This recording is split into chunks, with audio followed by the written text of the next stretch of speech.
We're Just Got Played, and we are gaming through mechanisms. So what does that mean? Well, we like to talk about tabletop games, board games, card games, and we break them down into the different ways that you interact with the game, and we call those mechanisms. So we're going through and talking about a bunch of the different mechanisms, and in this episode, we're going to talk about asymmetric play. So what does that mean? What that means is when you're playing the game differently from other players, different rules, etc. And you usually have a different win condition that you're trying to achieve. So we did a video already on variable player powers.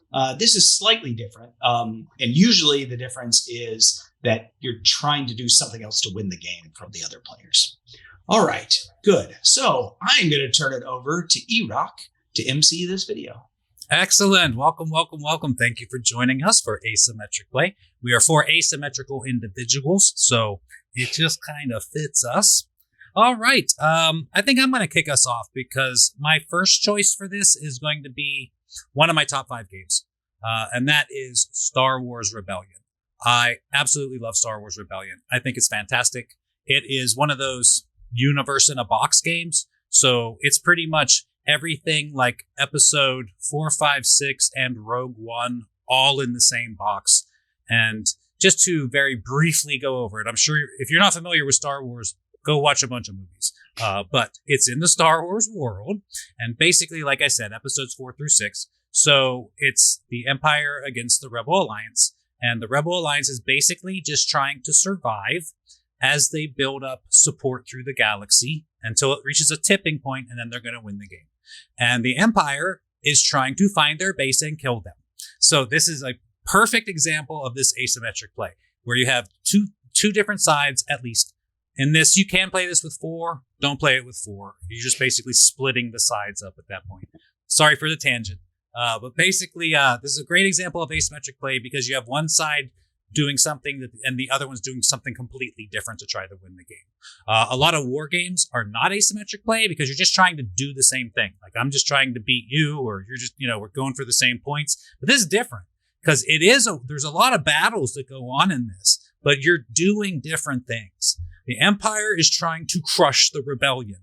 The Rebellion is just trying to throw enough out there to slow them down and stall and keep hiding. And it's an incredibly tense game. From the beginning to the end, I've played both sides. It's fantastic. Either side, just unbelievable tense from the minute you say, all right, you ready to play, until somebody goes, oh, you won.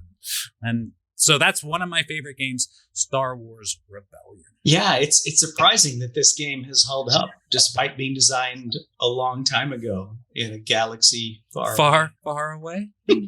Indeed. I'll be here all night. All right, on that note, I'm going to throw it over to Babe. Babe, what is your first pick for asymmetric play? So I think my first pick is not necessarily my favorite pick. It's just the one that popped into my head first. So it's kind of the gimme. It's when you said asymmetric play, I thought Fast. And this is a game I haven't played a whole lot of, but I did play it and I really enjoyed it. And it's a game where everybody gets their instructions and they sit down and kind of everybody goes off into their little corner and reads about how to play their game and what they're trying to do, what their objectives are, what their abilities are, just how to play the game. And there's a dragon en route. There's a princess. There's a knight, I think. Right. The goblins, the cave. There's actually someone who plays the cave. So it's a really cute game, but everybody has wildly different, and I could tell you about my experience, and then I would only be telling you about my one experience because every other player in that game, they had completely different experiences because they were not playing the same game that I was. They were playing something completely different.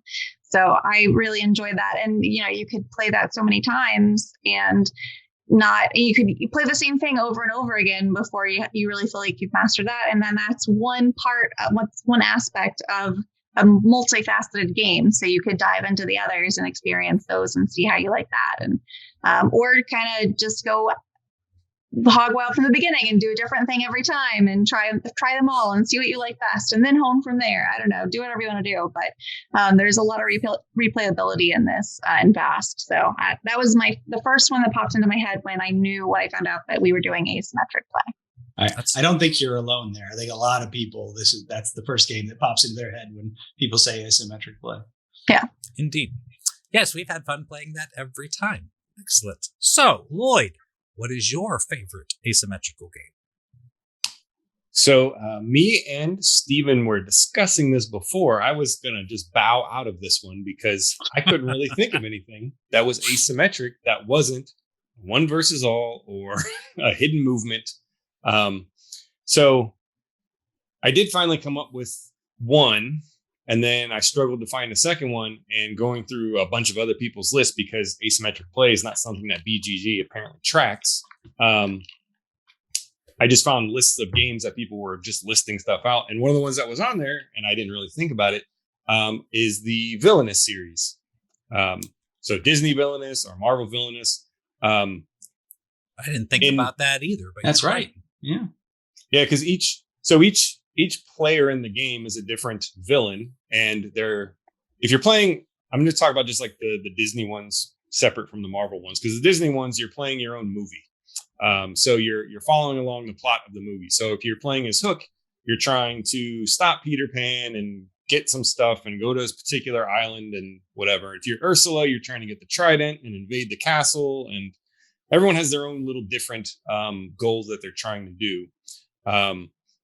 So you're doing similar things. So you have your little player board and it's got different actions, and you move your mover to those and you take the actions. But what you're actually trying to do with those same actions is different depending on which villain you play.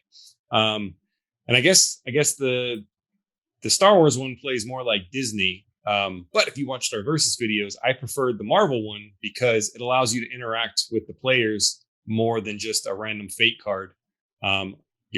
Your people that you send out, you're not just playing in your own little world there, because it's Marvel, everything's interconnected. You can go invade other people's land, location there, and you can kind of mess with people that way as well. So that was my 11th hour just before we started shooting. Let me find a second game, because I was just going to side with you and say Rebellion because I played that once, but I actually own both Disney and Marvel Villainous, and I've played pretty much every character in both of those at least once. So yeah, that is my pick. Well, I think that's an excellent pick. And like I said, I didn't think of that. That's a really good one. So good job.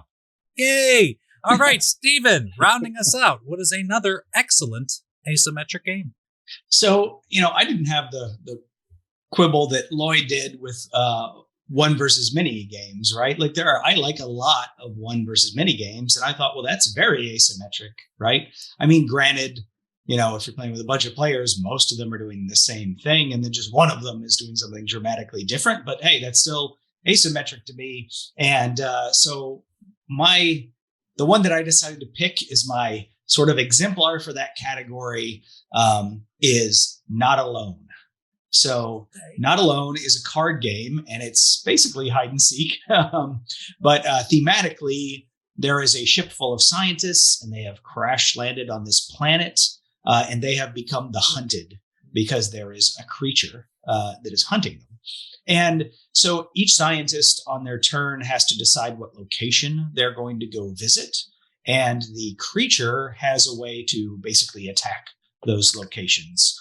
Everybody has different cards that let you do different things. So you might be able to, lock out some certain locations or attack more, and more of them can get opened up over time as the scientists sort of explore the planet and get the additional location cards. But the scientists, as they explore these locations, they have to put their cards down and they have to visit a location to get the cards back. So the decision space gets smaller and the creature can sort of guess. But also, it's not like if you get caught, you're out of the game or anything. It just there's two trackers going on, and the creature's trying to get the one tracker up, and the scientists trying to get their tracker up, which represents the beacon calling a rescue ship. And you can actually strategically, as a scientist, just decide like, You just tell the creature, hey, I'm going here.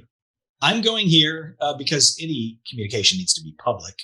So you could talk with your other scientists about what you're going to do, but the creature's just listening to you, So, but you can just be like, well, you know what? I'm going to go to the beach. I'm going to go to the beach. So now the creature knows it can go to the beach and it can get me. But that signals to everybody else, hey, free for you to go somewhere else if the creature's going to come get me, right? So you can just take one for the team, right?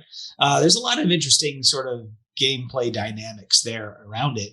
And I'm surprised at the replayability of this game, even though it's just hide and seek, right? With, I know there are expansions with more locations, but it basically just comes with a set of locations you play, and each location, has a different reason to go to it, something that it specifically does, which also sort of feeds into the decision process for the scientists and the creature. And it plays, I can't remember now, is it 7 players maybe it plays at, or 8 or something? It's a pretty high player count. I just don't offhand remember what it is. So, high player count, simultaneous play, and it's really good for new people as well, because if you've got one experienced person to play the creature, that makes the game go smoothly, but you don't need, you can just sit down and play the scientist in just a few minutes and we can explain you the game, right? So, yeah, it's my favorite, currently my favorite one versus many game, not alone. Indeed. I had fun playing this game. I agree with you. I really like the public aspect of everything. Like, you literally have to discuss everything in front of the creature and then, just throw it out there, see what happens, so it's really cool. All right. That was an excellent first round. So we're all going to do one more pick, and I'll tell you what, let's boomerang it. Steven, what is your second pick? So I was thinking, what do I want to pick here? And, I didn't want to pick another one versus mini game, or like a hidden movement or something, not alone feels sort of like a hidden movement. So I don't play a lot of 2-player games. But if somebody asks, what is my favorite 2-player game? This is one that always kind of comes up into my head. And it is a game that only plays at 2 players, and that is Raptor. Okay. Which I think is it like a Fiduti game? Maybe I'm not sure. I can't remember who designed it. Maybe a co-design between a couple of people. But one side is playing as the mama raptor who is trying to get her babies off the map, and the other side is playing as scientists who are trying to kidnap her babies. Right. And it's got this interesting mechanic where you've each got a deck of cards, and then you play the card, and as you play it, it goes down. And each one of those cards has different abilities that are just very different, whether you're the dinosaur or whether you're the raptor or you're the scientist. And, you're playing those cards down. And it's sort of limiting what you can play until you play a card that lets you bring your whole deck back. But it's interesting because when you play the cards, and I can never remember which one is this, that whoever plays the higher number gets to do the action on the lower number gets to do the action on the card. And the person who played the higher number gets to do the number of actions that is the difference between the cards that are played. So if I play my 8 when you play your 2, I get 6 actions, So you're trying to, sort of decide what your opponent is doing, because what's in their deck, what their cards do. And sometimes you want to play your high card trying to get a maximum number of actions, but then the other person plays a really high card too, and you get hardly any actions. They get sort of a cool ability that's on the higher card, right? And then the same thing, like if you when somebody's going to play their card to take their cards back, which is a really low one, and you play a high one, you're going to get a ton of actions, so there's that whole just sort of reading what your opponent is going to do. And a lot of it is based on what the board state, what's obviously going to be, good for them. But yeah, like the mama raptors try to eat the scientists are trying to dart and capture the babies, and it plays really smooth. And it's small, but the production quality is pretty good, right? They have the little trees and stuff, and the little models for the raptors and the babies and the scientists. And I think they just released or are soon releasing a new edition of it. I think there's maybe a tweak to one of the cards. I don't know if the art's different or what. I don't know why they're doing a new version other than that one small tweak. But yeah, if you like to play mean 2-player games, this is one of them. I found it really interesting that when it came out, some people were like, I can't play a game where, you're basically hunting baby dinosaurs. And I'm like, hey, the dinosaur also eats the scientists. You don't care about that? Maybe not, because they're darting the baby dinos. But I always thought it was funny that people complained about one side of that, not the, human side. It's for science, man. Yeah, I mean, also it's it's the game is thematic, but come on, it doesn't really feel like I'm darting baby dinosaurs and taking them off for experimentation. That doesn't really evoke that feeling for me. It's just a fun game to play. So anyway, Raptor. Indeed. I've never actually played Raptor.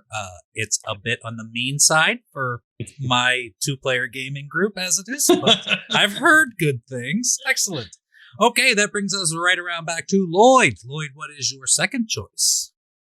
So my second choice was my first choice until I found the other one. It was really my only one to go to. So I am going with I think it was like 2020's Jaws, maybe. I don't know what year it was. The Ravensburger game, and that one's actually got 2 different games in one, and you can play either half or both halves together. But in the first half, it's up to 4 players, but you can play with as little as 2. One player is playing Bruce the Shark, and he's going around trying to eat people to get to a particular number to end that round. And however many people he eats, he gets X amount of cards into the next round to allow the shark to do more stuff. And the other player or players are playing the sheriff, Brody, Quint, and what the hell's Richard Dreyfuss's character's name? Can't think of his name. Me neither. Yeah, the scientist guy. Anyway, and they all have their own little individual player actions that they can do. So Quint's better on the water. Brody never goes in the water. He stands on the land and has binoculars so he can spy. But that's the first round. Is you're basically the shark player is doing hidden movement. So they write down their movements, and they're going around from zone to zone, trying to eat swimmers. The good guys, the not shark players, are trying to find the shark and tag them. I think it's 3 times. They have to get 3 barrels on them, and then that will end the round. So the round either ends when shark eats X amount of people, which is like the max they can get, or they get tagged with 3 barrels. And then that kind of dictates the second half of the game, which you don't have to play the first half to play the second half, or vice versa. But the second half is you flip the board over and you now have a boat. And the boat is made up of a bunch of tiles. There's 6 tiles that are lettered. And one player is playing the shark, trying to destroy the boat or eat everybody in the boat. And everyone else is in the boat. And it's basically a game of hide and seek. The shark's trying to figure out I think you flip over 3 cards. So there's 3 possible locations that the humans can go. And that the shark has to choose from. And you go to one of those locations and hope that either the humans are there and they aren't armed, or the humans don't go there and waste their shotgun shells on the wrong space. And then it ends with either the shark dying or the boat dying. And I don't think I've ever won as the shark. I don't think I've ever seen the shark win, even with a full hand of cards. When we reviewed it, I played with Eric, little Eric. And he defeated me with a single punch to the nose. It came down to the final turn. He was in the water, and that wasn't. He rolled good and guessed the right spot or whatever, and punched me in the nose and killed me. Spoiler: that's how the movie ends. Hooper is his Hooper. name. Yes, Hooper. Yeah, Hooper. Nice. Hey, were you going to say something about Jaws? Yeah, actually, we have Jaws. I like that game. It's kind of now, you know us, or me particularly, I like the really complicated versions of everything. This is a lighter, less complicated version of a really cool game. So I like it. Cool. I wanted to do an aside. I wanted to do an aside because I got thinking about asymmetric play, and I was thinking about how the players play very differently, but then we also talked about them having different win conditions. But then I see sitting over Lloyd's shoulder, and I wondered if this was in his mix, is Mysterium. I thought about that. That was on my short list, actually, when I couldn't find a second game because one player is playing the ghosts and the other players. The only thing that I thought was that kind of eliminated it was you're both playing to the same end goal. Yeah. I mean, sort of the way we defined it, you can't have cooperative asymmetric, but if you defined it slightly differently, like that would totally fall in there. And that's not the same as variable player powers either. That's because this is just completely asymmetric play. Those two, the ghosts and the people, don't play the game at all the same. Right. Yeah. It's one versus all in the same team. So exactly. Interesting. All right. Excellent. That means it is Babe's turn. Babe, what is your second pick for asymmetric play? So my second pick is a really fun game. This is my time where I get to relish in the hidden movement and 1v all demographic, but it's a fun. It leans towards my horror intrigue or my like for horror themed games. It keeps everybody on their toes. If you play it 2-player, then it's great because that really is an asymmetric play. 2 people are doing completely different things and nobody is doing the same thing with just multiple pawns, but it's Letters from Whitechapel. So in Letters from Whitechapel, you have a group of officers who are trying to catch the killer. And then you've got the killer who is going around and killing people, leaving behind these scenes and letters. Is that the leaving behind letters in the all right, I'm just saying it's about Jack the Ripper, and it follows his kill streak, and the letters are the ones that he sent to the papers. Okay, the papers, right? Not the police. He sends the papers. That too. I think it was a bit of both. Oh, was it? Well, he sent them. I actually just listened to this on one of my true crime podcasts that my wife likes to listen to, and they went like a 6-part version on it.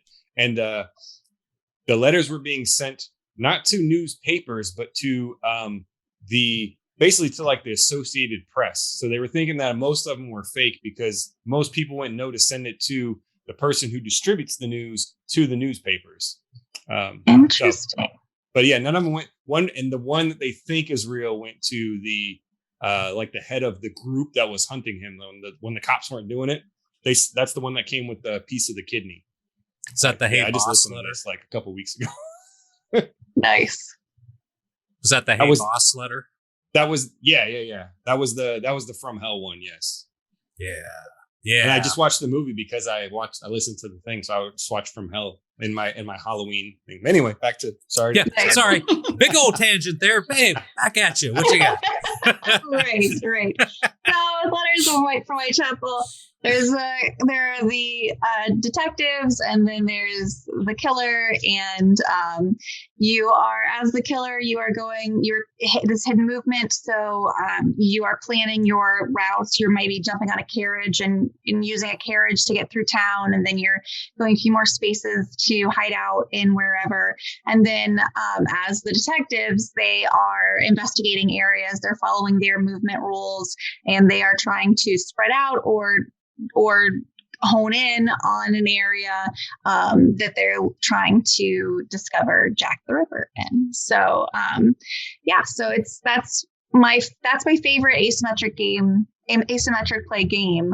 I think it's tons of fun, and the suspense will always get you. I think that comes with a really good hidden movement game, though, is just the suspense of finding out where everyone is. You know, when you were introducing this, you were like horror, hidden movement, asymmetric play, and I was thinking Fury of Dracula in my head. Yeah, yeah, that's good too. And we have Fury of Dracula also. We have them both, and Spectre Ops, if you want to lean towards the sci-fi horror. Yeah. But I do love a good hidden movement. But I guess this is more like true crime, not horror, but. Yeah, true crime. The macabre in me. Is that basically the same as Scotland Yard, or is it different? Is it different No, enough? It's Scotland different Yard enough. is much simpler game. Yeah, agreed. Hmm. Yeah, we'll play it with us sometime. I like Scotland Yard, by the way. I have Scotland Yard. We play that too. Yes, I agree. We still have Scotland Yard too. Indeed. Okay, that brings it back to me for my second and final pick of the group. And this is almost cheating because it's pretty much exactly the same thing as my first pick. It's just in a different universe. And this pick is War of the Ring. I love War of the Ring. And this whole thing's probably going to sound very familiar to what I said at the very beginning of this. You love your sandboxes. I do, absolutely. So basically, this is War of the Ring in a box. All of that, everything in the trilogy, it's all in this thing. This great big giant map of Middle Earth. And on the one side, you have the Free Peoples. On the other side, you have the forces of Sauron. And they're playing two different games. The Free Peoples are trying to survive until you can get the ring and get it into Mount Doom and win the game. And Sauron is trying to destroy the Free Peoples before that could possibly happen. So once again, we have this pretty much like cat and mouse game kind of going on, where one side's just trying to survive and the other one's trying to wipe them out before they can accomplish their goals. I think it's fantastic. This game uses dice as actions. So you roll a handful of dice, depending upon what you're allowed to roll and whatnot. And then whatever the symbols are, then you can use those symbols to play cards out of your hand to do different things on the map. All of the cards are unique. They're all things out of the books, the movies, however you want to look at it. It's all stuff, well, way more books. Like if you've only seen the movies, there's going to be a whole lot in here that you didn't even know was existing.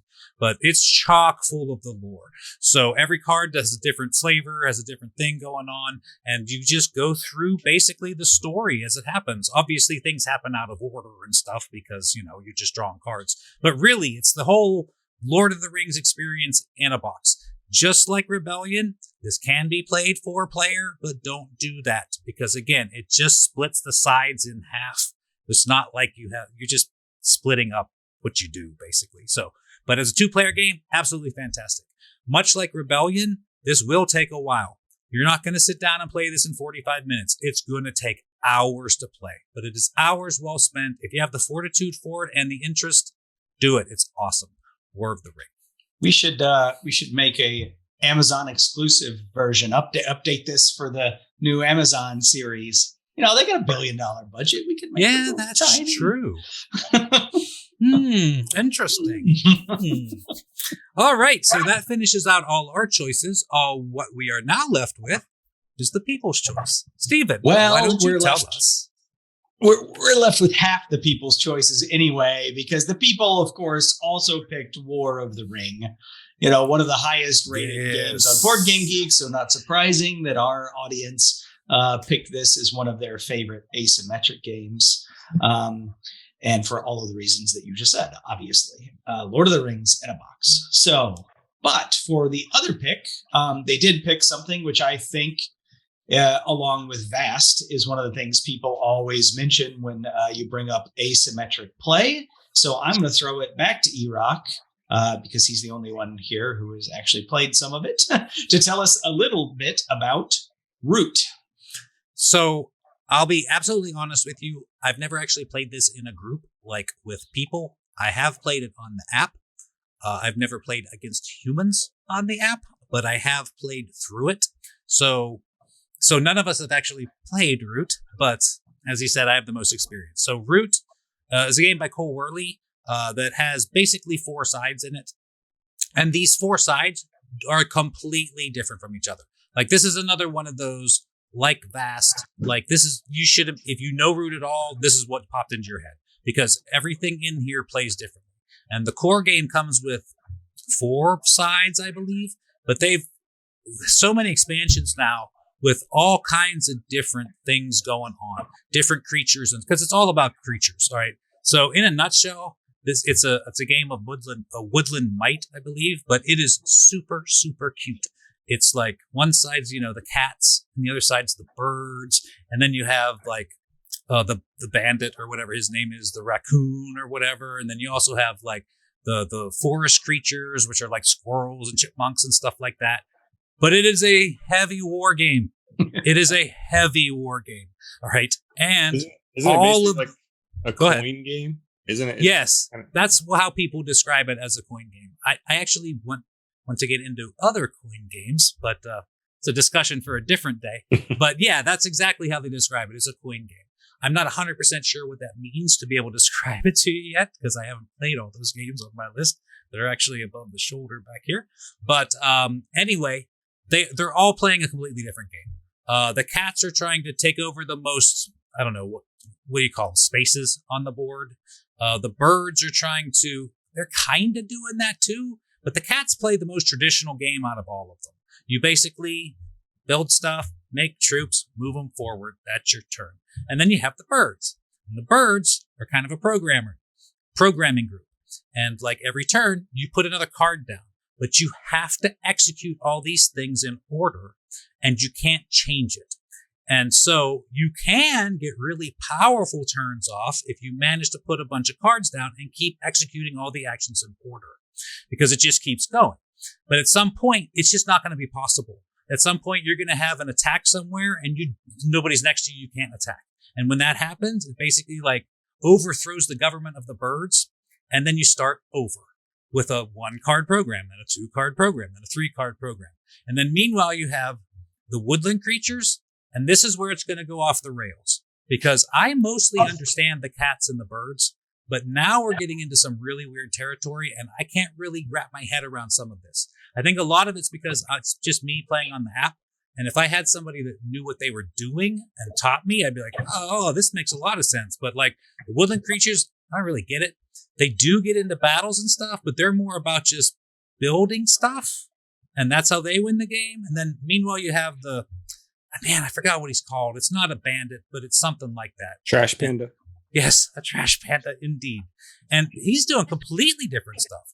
Like all the other creatures have to walk on the paths through the forest, but not him. He can hang out in the forest. And he's not actually fighting anybody. He doesn't make stuff. He doesn't have an army. It's just him. But he trades with you. And you absolutely want to make the trade because his stuff's really good. But every time you trade with him, it makes him more powerful and gets him closer to winning the game.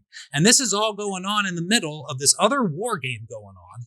Like this guy just wandering around. Hey, you want to trade with me? In the middle of a war game. It's absolutely insane. And this is only the base box I'm talking about. There are, 12, 15 other animal creature races, as it were, and they all play completely differently. And, it's really impressive. I have always been impressed by the design. I'm just daunted by learning it, and especially trying to teach it. I can barely understand some of what's going on, let alone teach somebody else how to do this. And I think it's a little bit more complicated than Vast isn't easy, but you can hand somebody a sheet, and if they've played games before, they got it. They can figure it out, right? I'm not so sure about Root. I'm not so sure if you just handed somebody a card and said, well, you're going to be the woodland creatures, and they're going to be like, okay, because I'm just not sure it makes sense that way.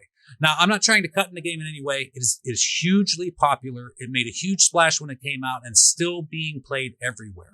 And if you have someone that can teach you it, I'd say go learn it because it looks awesome. Just be advised. It is an incredibly cute looking, heavy war game. And that's Root. I think that role is called the Vagabond. Yes, thank you, Vagabond. Not the Bandit. I gotta get my What's to head out of trade my with ass. a bandit? Get your head Come out on. of your ass. Indeed. All right, so that pretty much rounds us all up for our choices for asymmetric games. I want to thank you all for joining in on our polls, both on Facebook and on Discord. That's where we get the people's choice, of course. And speaking of Discord, come and join us. We'd like to talk about games and all kind of manner of things all day long. We'd be happy to talk to you. Vote on our polls. Give us suggestions of more of these that you'd like to see. If you loved us today, give us a thumb, give us a subscribe. It's been a journey and a pleasure. I am Eric. I am here with my babe Tiffany. I am here with Lloyd, and I am here with Steven. We are Just Got Played, and thank you so much for joining us.